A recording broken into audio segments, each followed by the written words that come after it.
LiteLLM has been compromised. 97 million downloads are under threat.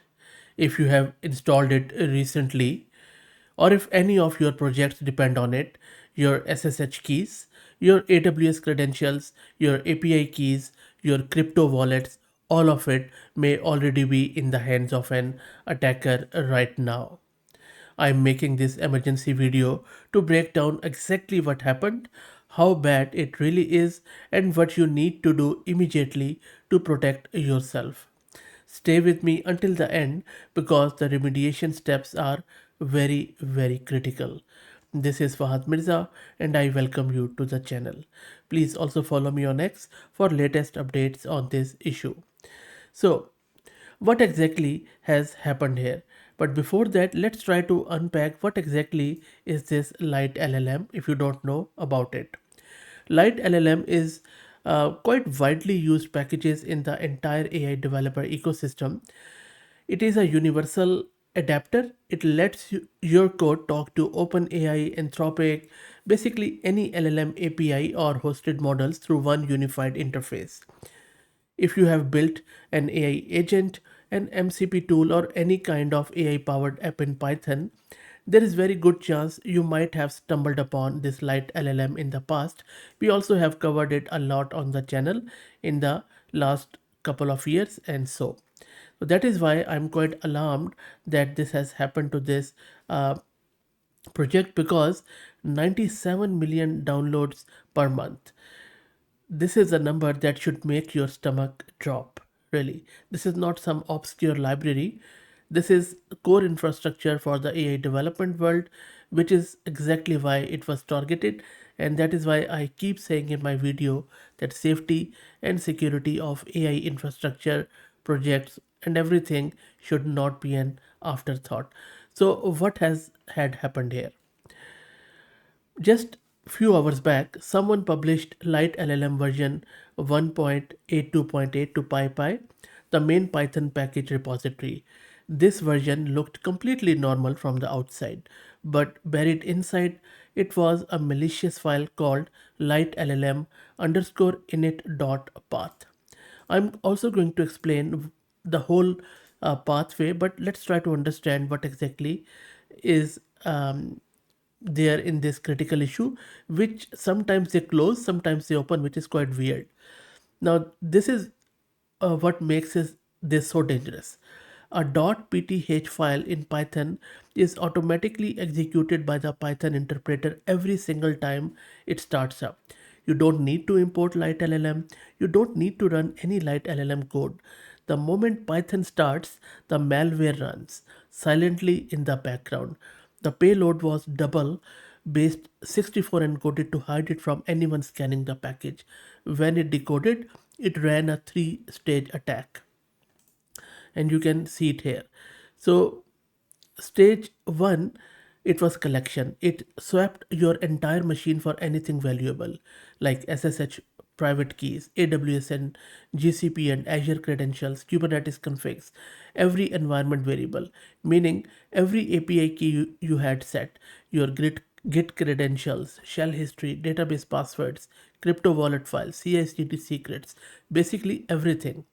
Then there is stage 2 of encryption.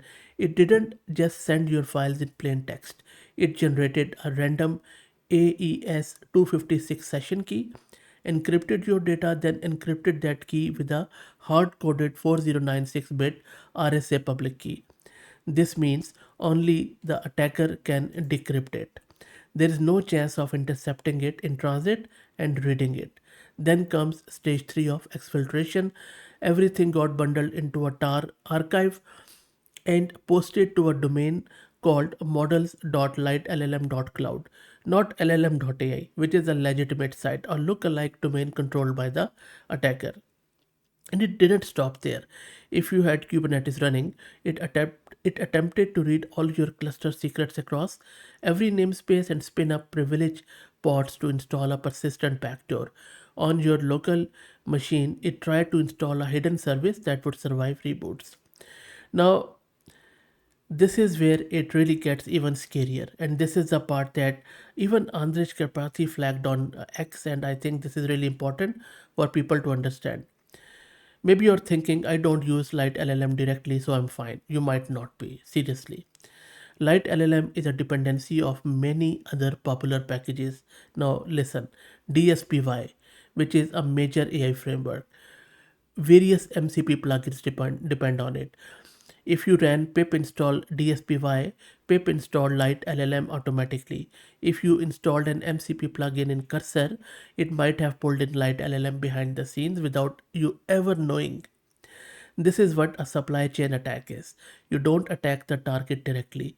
You poison the water supply, and once compromised, one compromised packet with 97 million monthly downloads becomes a force multiplier that reaches every single project downstream of it.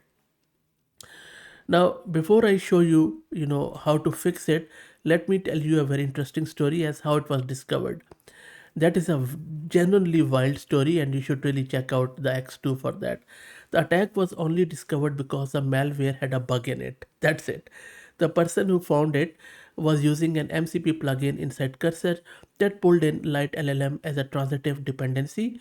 And when he installed this version, his machine ran out of RAM and crashed. Why? Because .pth files run on every Python startup. The malware spawned a child Python process.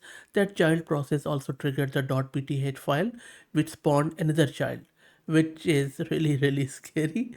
And if they had throttled the process properly, if they had added a simple check to prevent rerunning, this could have sat undetected for days, weeks, months, even, silently harvesting credentials from tens of thousands of machines across the world. Let that sink in. Anyway, so how do you fix it? Look, first and foremost, and I will also give you this whole HTML file. You can find it in the first pin comment. So first and foremost, check if you are affected. Run, this command. The first step, that pip show LiteLLM in your terminal. If you see version 1.82.7 or 1.82.8, you are affected.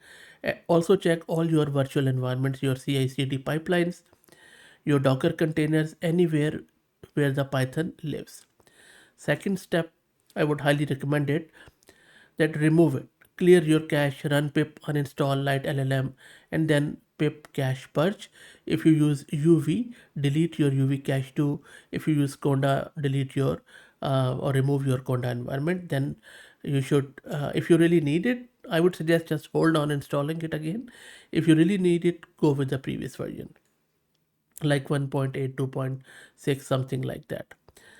Third and final, very important, rotate every credentials on that machine. I mean everything, your SSH keys, your AWS access keys, your GCP credentials, every API key in every .env file, your database passwords, your Git tokens, your Kubernetes service account tokens, all of it. Treat every secret on that machine as fully compromised, because it likely is. So very, very important. Next step, check for persistence. Look for a file at tilde slash dot config slash sysmon, as you can see here, this one, and also a corresponding systemd service. If they exist, remove them. If you run Kubernetes, audit your kube system namespace for any pods with names starting with node setup. I actually had something like that, which I already have removed. And that is why, it took me a bit of a time to release this video, like I was 15 minutes late. Anyway, fifth, check your network logs. Look for any outbound connections to model.lite.llm. .cloud, if you see them, the exfiltration already happened, unfortunately. Numbers, and then you just have to rotate that, make sure if was any damage done. Going forward, pin your dependencies with exact version. Use hash verification. Run pip audit regularly. Be suspicious of any package that touches your AI infrastructure. And it is very important, to also harden your dependency practices going forward. All of these which I have given here. So look, supply chain attacks like these, this is, they are going to keep happening. There is no way around. The AI dev ecosystem moves fast. dependencies pile up and most developers never think twice about pip install. That has to change. So I would highly recommend you to share this video with anyone you know who builds with Python and AI. They may have been affected and they don't know it yet. And please drop a comment if you have found the malicious file on your machine. I want to know how widespread this actually got and others would benefit from it too. So it is very important. Stay safe and I will see you in the next one. Please do me a favor, like the video and subscribe and consider becoming a member. Also follow me on X. Thank you for all the support.